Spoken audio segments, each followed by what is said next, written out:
Hi, my name is Logan Omer, and this is my situation analysis for Electronic Arts, or EA.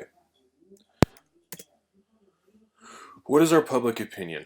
The general consensus around EA is that the people aren't happy. With our recent DLC and loot box fiasco with Battlefront 2, they're extremely upset with our business policies and something needs to change.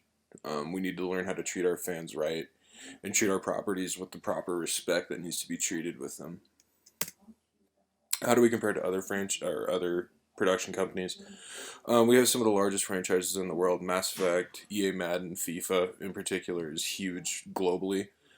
Um, we have more money than most production companies due to the success of these franchises. We also diversify our income drastically. We have the sports market, we have sci-fi, fantasy, just very different sources of income. So we appeal to multiple markets, and we produce games for all platforms: PC, console, and console, both Xbox, Switch, and now Switch and PlayStation. So we have a very broad reach. So what are the industry trends right now?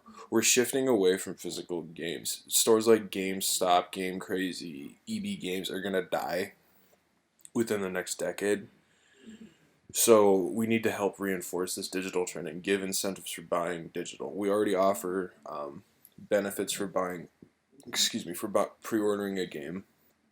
Um, Maybe giving an extra like 5 loot boxes that contain just purely cosmetic items, or maybe that's the thing is when we give incentives, they can't be pay to win items. They have to be cosmetic or something frivolous that players won't be as upset over if they're not getting, but still a nice bonus for getting that video game.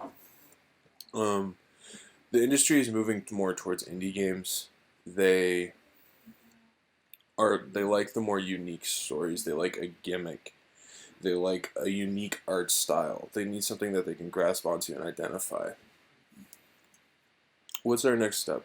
Improving consumer morale is the big step for EA. We already have the financial success that our company needs, and we have the money to sustain us for a long time. But what's not going to sustain us is consumer morale. They're leaving, and that will cause our company to decline.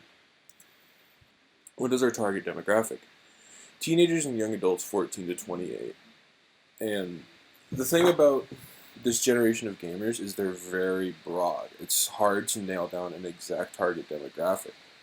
There's multiple races, multiple genders, different belief systems, everything. They all game, and their biggest thing that they all share is they do not like DLC or microtransactions. We have to move away from this practice, otherwise it's going to cause our company to collapse.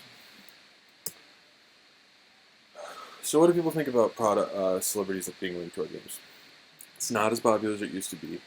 Gamers are more turned into nerd culture and are more aware of what we're doing by putting celebrities on the boxes. They know we're trying to sell more copies. They're aware of this.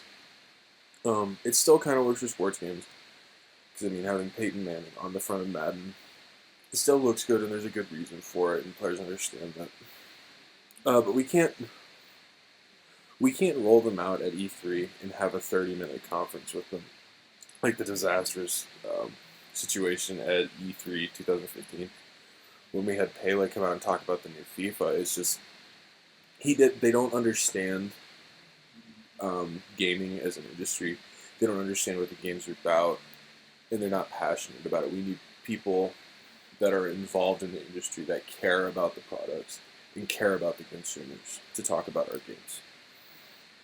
Um, this has been my analysis. Thank you for listening.